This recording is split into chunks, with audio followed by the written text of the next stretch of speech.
লিঙ্গকে স্নান করানোর পর যেই জলটা হয় সেই জলটা আমরা যদি আমাদের দেহের 3টি অংশে লাগাই তাহলে কি ফল পেতে পারি।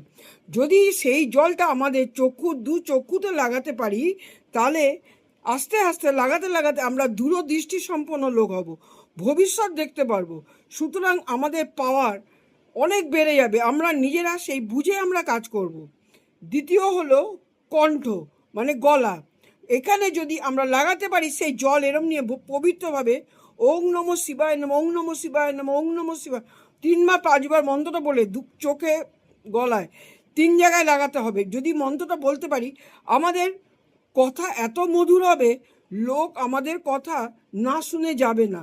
মধুর মানে গলার স্বর যে সরু হয়ে যাবে সেটা না, মানে কথার আওয়াজ এমন হবে সেই লোক কথা না শুনে যাবে না। সব জায়গায় কথা যা বলবেন সেই জায়গায় সবাই কথা শুনবে, ব্যবসা হোক, চাকরি হোক, কোনো বস হোক, ব্যবসা ক্ষেত্রে ব্যবসার লোক হোক, সবাই আপনার কথা অবশ্য দাঁড়িয়ে শুনবে।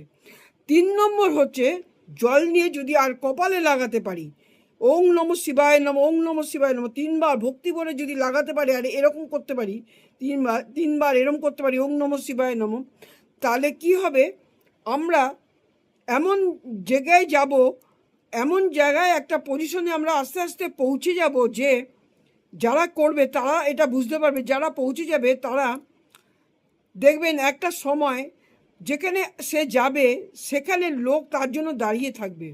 সে যদি নাও যায় তাকে ডেকে পাঠানো হবে, তার জন্য লোক দাঁড়িয়ে থাকবে। সুতরাং তার কথা না শুনে কোনো লোক বাড়ি ফেরত যাবে না। এইটা হচ্ছে 3টি জায়গায় জল লাগানোর নিয়ম, মানে কপালে, কণ্ঠে, চক্ষুতে 3টি জায়গায় শিবের স্নানের জল প্রত্যেক দিন যদি লাগাতে পারেন, ওম নমঃ শিবায় মন্ত্রটা জপ করতে পারেন, তাহলে অবশ্যই আপনারা এই 3টি জিনিস অবশ্যই লাভ করবেন।